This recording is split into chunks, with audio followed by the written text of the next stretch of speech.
بسم اللہ الرحمن الرحیم السلام علی من اتبع الہدی۔ ہدایت کے اتباع کرنے والوں کو راحت دو جہاں قرآن چینل کی طرف سے سلام عرض ہے۔ تمام تعریفیں اس پروردگار کے لیے ہیں جس نے اپنے پیغمبر حضرت محمد مصطفیٰ صلی اللہ علیہ وآلہ وسلم کی بعثت سے ہم پر وہ احسانات فرمائے جو پہلی امتوں پر نہیں ہوئے۔ لاکھوں درود و سلام ہوں محمد و آل محمد پر۔ صاحبان ایمان، سامعین کرام، ہمارے آج کے سبق کا موضوع ہے سورہ بقرہ کی آیت نمبر 87۔ پروردگار کے پاک نام سے شروع کرتے ہیں۔ بسم اللہ الرحمن الرحیم۔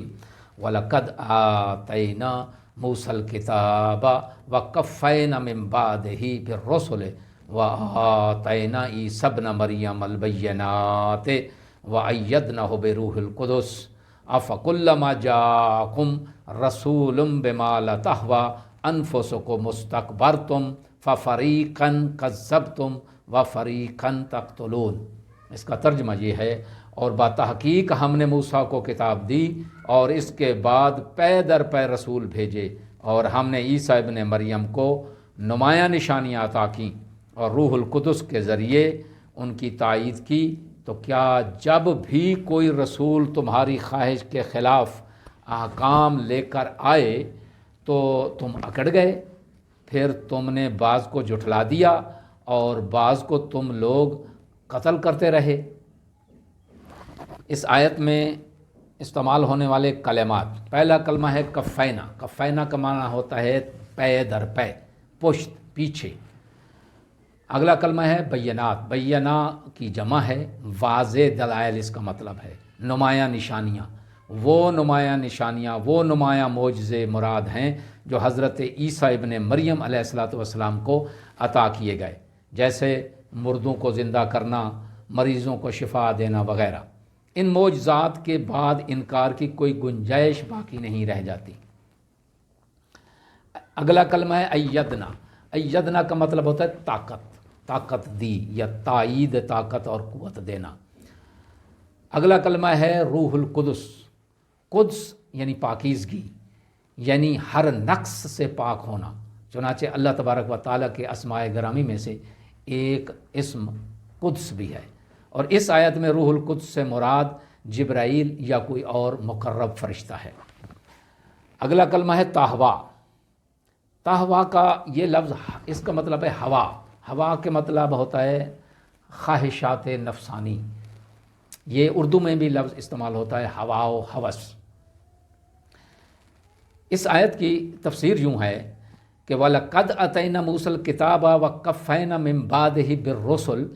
ہم نے موسیٰ علیہ السلام کو کتاب دی، یعنی تورات عطا کی جو پہلی آسمانی کتاب ہے، اور ان کے بعد رسولوں کا سلسلہ جاری رہا، شریعت موسوی کی تجدید کرتے رہے۔ آتینا عیسیٰ ابن مریم البینات وایدناہ بروح القدس۔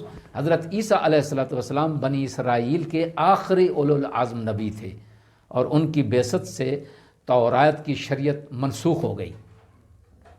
بعض مفسرین کے نزدیک روح القدس سے مراد جبرائیل ہیں، جو انبیاء پر وحی لے کر نازل ہوتے رہے۔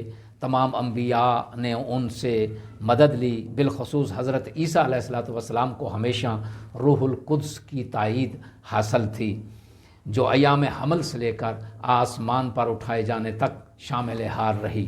روح القدس کی تائید حضرت عیسیٰ علیہ السلام کی خصوصیت میں شمار ہوتی ہے۔ چنانچہ آپ علیہ السلام کی ولادت عام بشری طریقے سے ہٹ کر اور ملکوتی فیض سے ہوئی، اس لیے آپ علیہ السلام کے مزاج پر ملکوتیت غالب رہی۔ چنانچہ آپ علیہ السلام روح القدس سے زیادہ مانوس تھے۔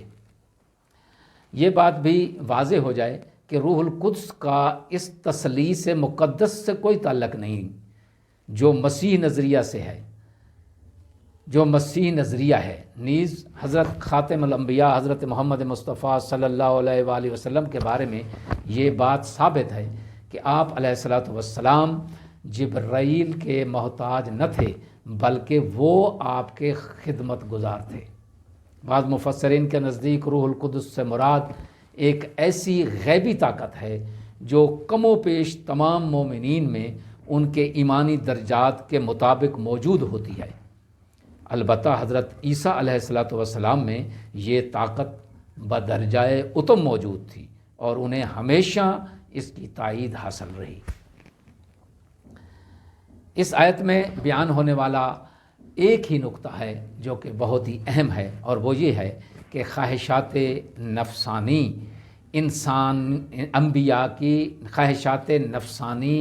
انبیاء کی تکذیب اور ان کے قتل کا باعث بنتی ہے۔ خداوند عالم ہمیں خواہشات نفسانی سے اپنی حفظ و امان میں رکھے اور اپنی پناہ میں رکھے۔ وآخر الدعوانا ان الحمد للہ رب العالمین۔